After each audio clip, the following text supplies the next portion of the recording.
He had crossed the boundary once and come back alive. No one who tried a second time had ever returned.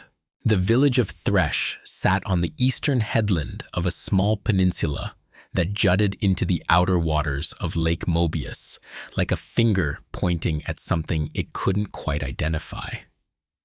It had a harbor, a market, 3 taverns, and a population of 400 people who had all, at some point in their lives, looked out at the water and felt the particular vertigo of standing at the edge of the known world.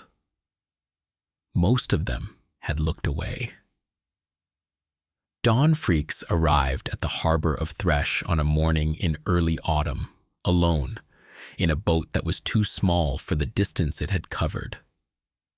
He had been gone for 11 months. The harbor master, a stout woman named Reij, who had been cataloging arrivals and departures for 30 years, watched the small vessel come in with the expression of someone who has learned to calibrate their surprise carefully and deploy it only when warranted. This, she decided, was warranted. The man who stepped off the boat was perhaps 30 years old. It was hard to judge precisely. He was lean in the way of someone who had been eating on rationed portions for a long time, and his clothes were not the clothes he had left in. They were patched, restitched, and in 1 or 2 places replaced entirely with materials that had no origin in any fabric Reij recognized.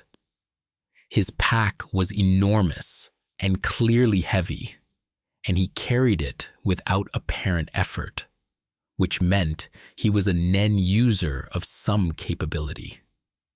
His face was calm. Not the calm of a man who had found peace. The calm of a man who has been in the presence of things so large and so strange that the face has stopped being a reliable instrument for registering the difference between remarkable and ordinary, and has defaulted to neutral as a matter of self-preservation. He tied the boat to the dock with the knot of a person who has done this particular action so many times it no longer requires thought. "Papers?" said Reij. He produced them. They were in order, which she had not expected. She had assumed any paperwork was long since ruined by water or time. The papers were in a sealed, nen-reinforced case, dry and intact.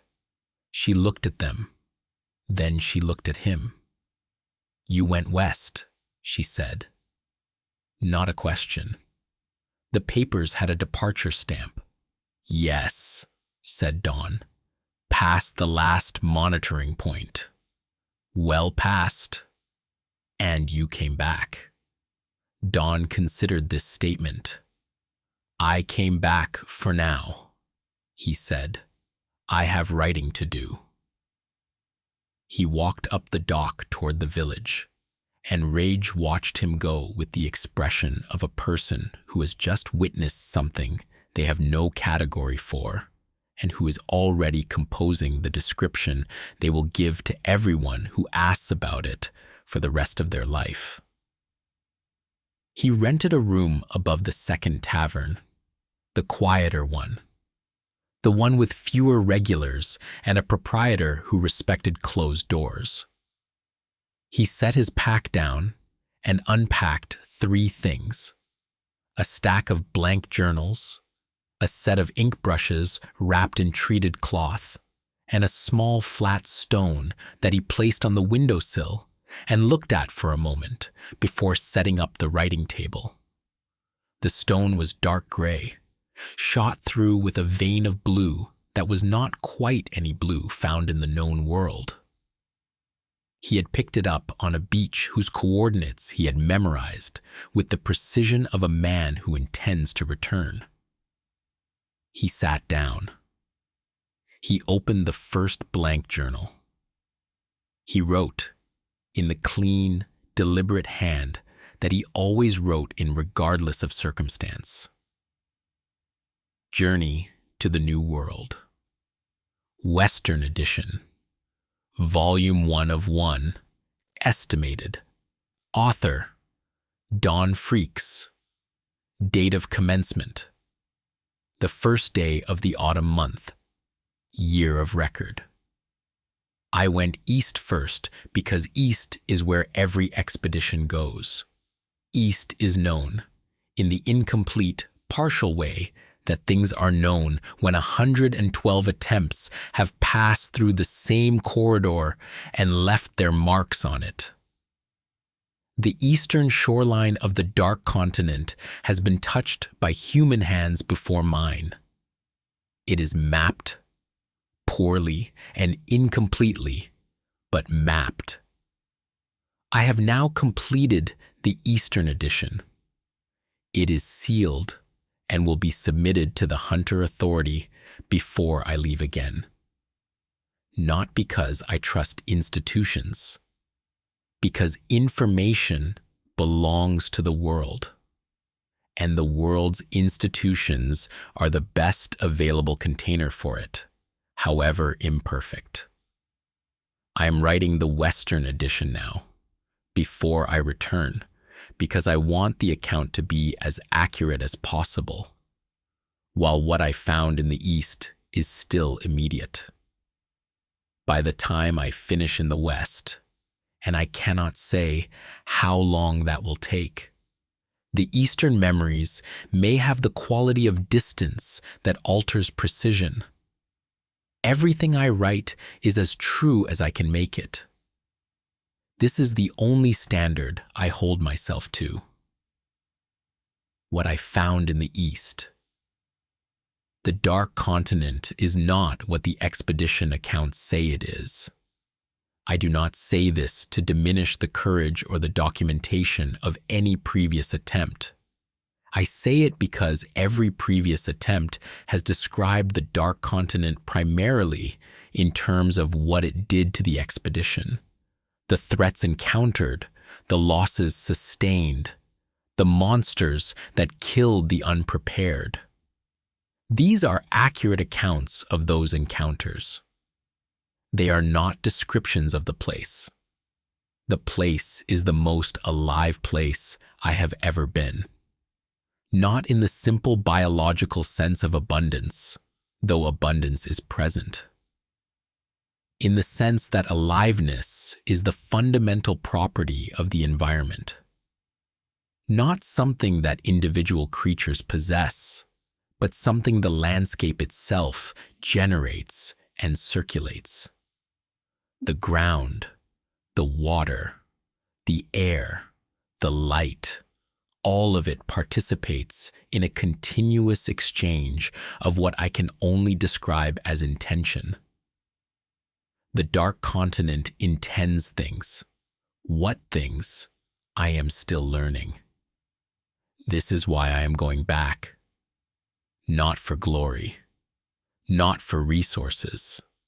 Not because the eastern shoreline was only half the work, though it was. Because I am not finished learning what the place intends. He put the brush down. He looked at the dark stone on the windowsill. Outside, the harbor of Thresh made its ordinary sounds. Somewhere a rope pulley creaked. Someone was unloading fish. A child was arguing with a seagull. Don found all of this remarkably beautiful. He sat with it for a while. The ordinary beauty of a world that did not intend anything in particular, that simply existed in the comfortable way of familiar things. Then he went to sleep for 12 hours. When he woke, he finished the Eastern Edition, submitted it to the appropriate authority, collected supplies, and prepared to leave. He was in Thresh for 4 days total. No one in the village got to know him. He didn't mind.